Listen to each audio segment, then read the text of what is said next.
resolvi fazer algumas palestras que eu faço lá no centro que eu frequento, aqui gravada para vocês, e postar na minha página Borboletas, para compartilhar com vocês meus estudos, o que eu penso sobre alguns assuntos.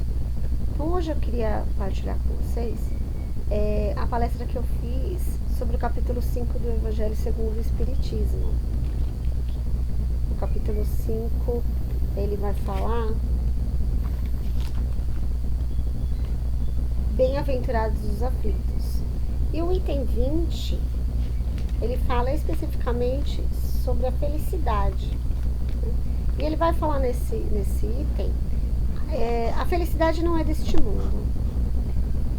E eu falo para vocês, como eu vi uma palestra esses dias, por que será que a felicidade não é deste mundo? Qual felicidade não é deste mundo? O que a gente pode falar sobre esse assunto? Então, eu dei uma estudada, depois eu fui para o Livro dos Espíritos, mais ou menos a pergunta dos 920, por aí, ela vai falar também sobre o item da felicidade. Então, realmente, quando Jesus fala a felicidade não é deste mundo, ele está dizendo que a felicidade absoluta, a felicidade real, a perfeita, aquela felicidade que nós almejamos alcançar quando nós chegarmos lá onde Jesus está, onde os espíritos felizes moram, que é o planeta, os mundos dos perfeitos, os mundos felizes, né? Lá, quando a gente alcançar isso, aí realmente nossa felicidade é plena, nossa felicidade é absoluta. Então, esta felicidade não é deste mundo. O mundo que nós vivemos, a Terra, ela está classificada como provas e expiações. E a partir do momento que nós estamos nessa parte, nesse mundo de provas e expiações, então nós vivemos em constantes conflitos, em constantes aprendizados, estamos sempre naquela provando, espiando alguma coisa, como o próprio nome do planeta já diz. Mas então, como a gente pode viver feliz neste mundo? É possível viver feliz neste mundo? E aí eu acredito que sim, é possível viver neste mundo. A partir do momento que a gente começa a perceber as coisas de um outro jeito, a partir do momento que a gente começa a olhar o mundo de uma forma positiva, quando a gente consegue entender as nossas provas, quando a gente consegue entender nossas expiações, quando nós acreditamos em algo maior, quando nós acreditamos que o mundo não acaba aqui, né? Quando acreditamos na progressão, no nosso várias encarnações, que nós não morreremos e aqui acabou aqui, né? Porque quando a gente acredita que a gente nasce, morre aqui e acabou, passou essa fase aqui e acabou, aí realmente nós ficaremos naquele lamento: minha vida não é feliz, eu sou um pobre coitado, tudo acontece comigo, eu não tenho chances, né? E se olharmos as vidas dos nossos irmãos, alguns que têm muito menos chance do que a gente, alguns que tiveram oportunidades cessadas em alguns momentos de suas vidas, outros que nasceram com algumas limitações, uma deficiência, acamado, que cessaram suas vidas muito cedo. Essas pessoas que passam por essas provas muito, muito, muito sérias, muito difíceis, se elas entenderem que a vida acaba aqui, aí vai ficar difícil de ser feliz. Mas se a gente entender que não, o mundo não acaba aqui, nossa vida não cessa aqui, que ela tem uma continuidade, então a gente começa a entender que sim, a gente é feliz dentro das nossas limitações, dentro daquilo que a gente precisa, do que a gente escolheu, do que a gente contratou. Eu brinco sempre, quando eu faço palestra, que a gente tem um contrato que a gente assina lá do outro lado, né? Quando a gente ainda vai reencarnar, a gente assina um contrato.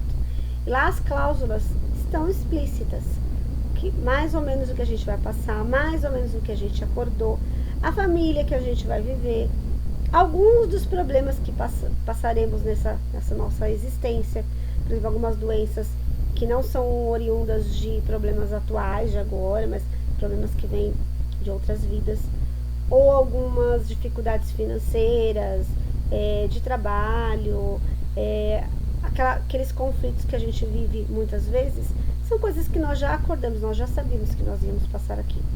Só que como a gente vem e esquece, a gente não lembra disso, aí a gente entra naquela coisa do reclamar. Por que eu não consigo isso? Por que minha vida sempre dá errado? Por que eu sou pobre? Por que eu tive essa doença? Por que aconteceu isso comigo? Mas se a gente começar a entender, não, eu estou aqui passando por isso porque tem alguma coisa para eu aprender com essa situação. E aí eu mudo o foco, eu mudo, sempre agradeço ao invés de reclamar. Quando eu entro na vida agradecendo ao invés de reclamar, sempre pensando, poderia ter sido pior. Se me aconteceu isso agora, poderia ter sido pior.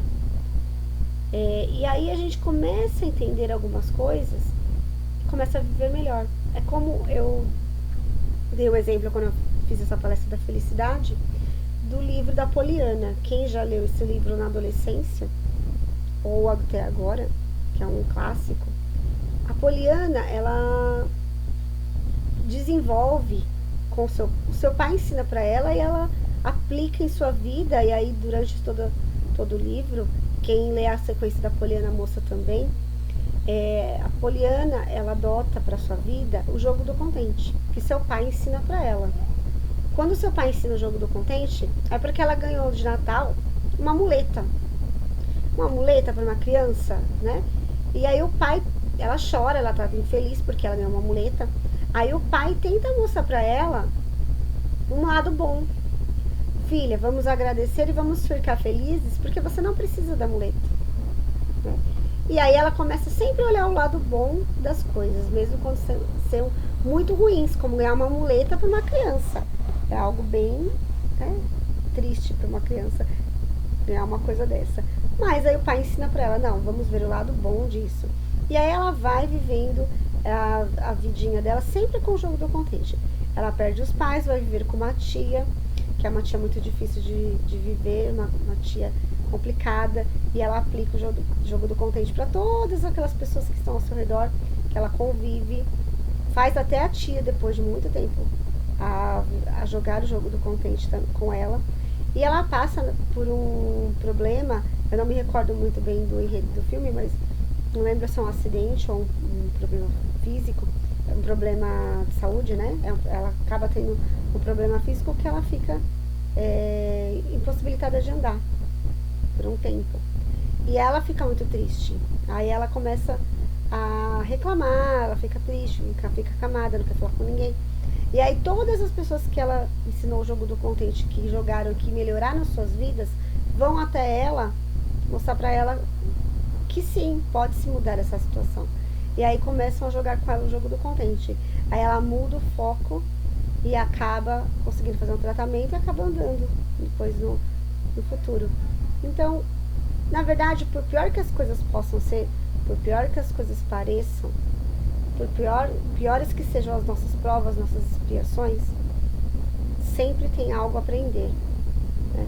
Por mais que no momento seja difícil, sim, porque em alguns momentos da minha vida eu passo por algumas coisas, aí eu fico triste, fico chateada, fico depressiva, não quero mais fazer alguma coisa, mas aí eu percebo que não, se eu estou passando por isso é porque eu tenho que aprender alguma coisa.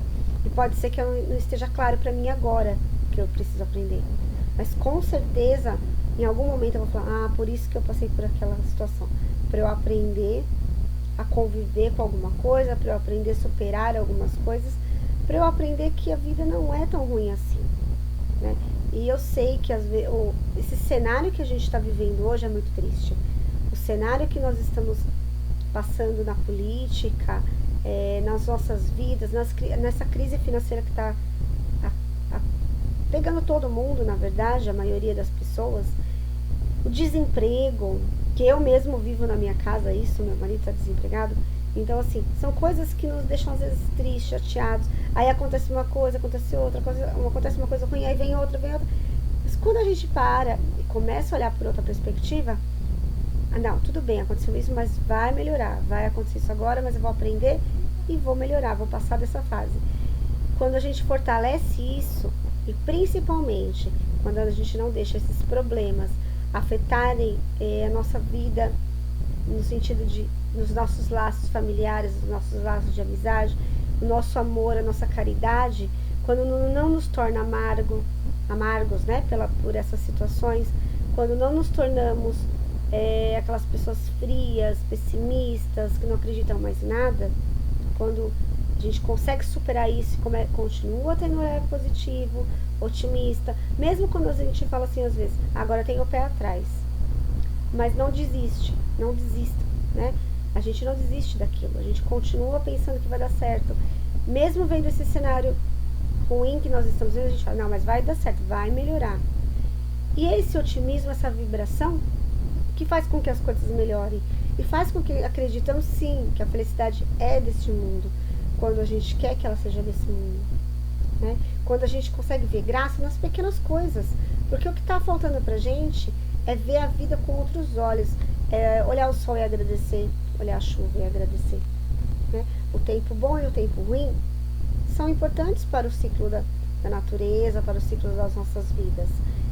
As coisas precisam acontecer para que melhorem, né?